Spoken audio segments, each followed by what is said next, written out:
The new U.S. ambassador to Uganda, Deborah Malac, seemed to have begun her tour of duty with belligerence, at least according to Kampala. This probably because she does not mince her words on questions of rule of law and democratic governance. I know many of you may feel that your voices don't matter, but I want you to all know this. The future of this country is not lost. It belongs to you. On Wednesday evening, the ambassador addressed students from institutions of higher learning who gathered in Kampala on their role in building democratic society in Uganda.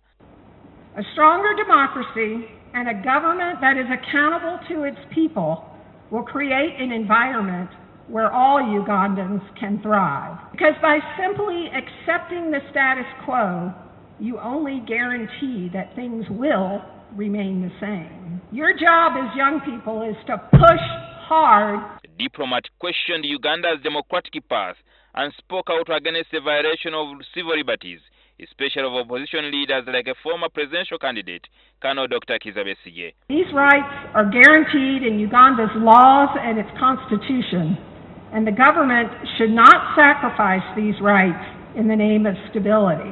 But the government spokesperson Ofwono Opondo has issued a strongly worded statement saying the U.S. and other Western powers have ulterior motives.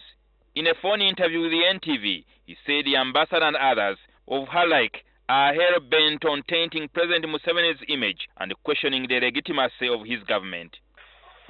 We consider U.S. ambassador's statement an affront to our sovereignty, but also the new democratic process that Ugandans went through.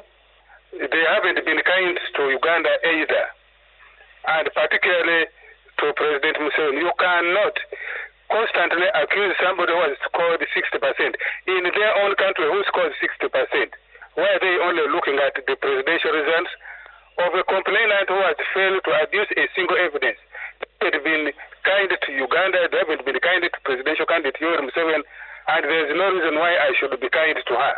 Opondo claims that Ambassador Malac is out to undermine President Museveni's regime. He says the U.S., which uses raw power to project its influence and interests around the world, is least competent to ask other nations for democratic accountability.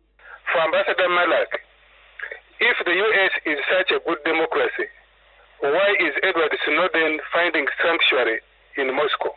Opondo also accused the U.S. government and European diplomats of seeking to cause regime change in Uganda by funding the opposition to achieve their selfish agenda. They continue to fund them, particularly to try and cause civil disobedience, in the hope that that will build pressure on the government, either to go into negotiation for power sharing, or indeed, like they have done in other parts of the world, that the regime may collapse and then they can get their leakage around.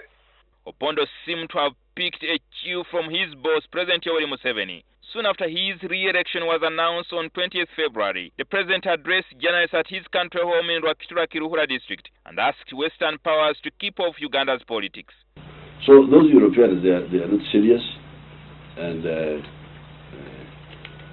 I take them politely. Even Mr. John Kerry rang me and I told him, don't worry, we are experts here in managing all those things. Don't have to worry. Now, handling Besigye cannot be allowed to disturb our peace. Jingo Francis, NTV.